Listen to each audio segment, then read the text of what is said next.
ఆమె నోరు మూయించే ప్రయత్నం చేశారు. కల్వకుంట్ల కవిత జాగృతి జనం బాట పేరుతో ఇవాళ ఆమె జనం బాటకు శ్రీకారం చుట్టారు. సో దీన్ని ఎట్లా చూడొచ్చు? అంటే ఫస్ట్ నేను ఆమె గురించి ఇంట్రెస్ట్ లేదు నాకు, ఆమె గురించి మాట్లాడాలని. కానీ మీరు అడిగారు కాబట్టి ప్రజల మధ్య పోతుంది ఆమె.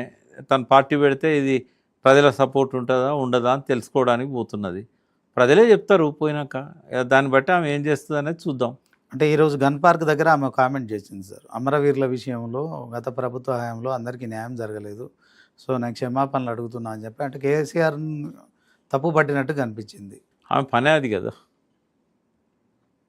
ఆమె పనే కేసీఆర్ను ప్రజల మధ్య దోషిగా నిలబెట్టడం. ఆమె ఆ పని మంచిగానే చేస్తున్నది. ఆ తండ్రి ఆలోచించాలి, దాని సమాధానం బీఆర్ఎస్ చెప్తుంది. ఇక బండి సంజయ్ బీజేపీ రాష్ట్రంలో అధికారంలోకి వస్తే భాగ్యలక్ష్మి అమ్మవారిని బంగారంతో నిర్మిస్తా అనడం కావచ్చు, పెద్దమ్మ తల్లి గుడిని పునర్నిర్మాణం చేస్తా అనడం కావచ్చు, ఎట్లా చూడొచ్చు? పెద్దమ్మ గుడి బాగానే ఉంది, దానికి ఏం పునర్నిర్మాణం అవసరం లేదు. భాగ్యలక్ష్మి అనేది చార్మినార్కు ఒక మూలకు ఉన్నది. అది అక్కడ ఆయన ఏ రకమైన ప్రయత్నం చేసినా కూడా ట్రాఫిక్ అంతరాయం కలుగుతుంది. ఇంకెక్కడైనా కట్టుకోవచ్చు, గవర్నమెంట్ స్థలాలు చాలా ఉన్నాయి, అక్కడే కట్టి మళ్ళీ మత సామరస్యాన్ని దెబ్బతీసే ఆలోచనలు ఎందుకు చేయాలి? నువ్వు ఉన్నదాన్ని అంతవరకు నువ్వు బంగారు కిరీటం పెడతావా, దానికి ఏం చేస్తావు అనేది నీ ఇష్టం. కానీ దాన్ని పెద్దగా చేద్దాము అని అంటే అక్కడ ట్రాఫిక్ సమస్యలు, చార్మినార్ కూడా ఇబ్బంది అవుతుంది. అది హెరిటేజ్ ప్రాపర్టీ అది.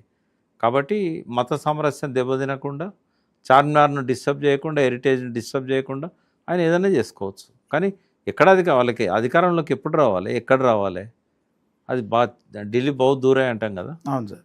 సో వాళ్ళకు కూడా హైదరాబాద్ బహుత్ దూరే బీజేపీకి. జరగని అని చెప్పుకుంటారు.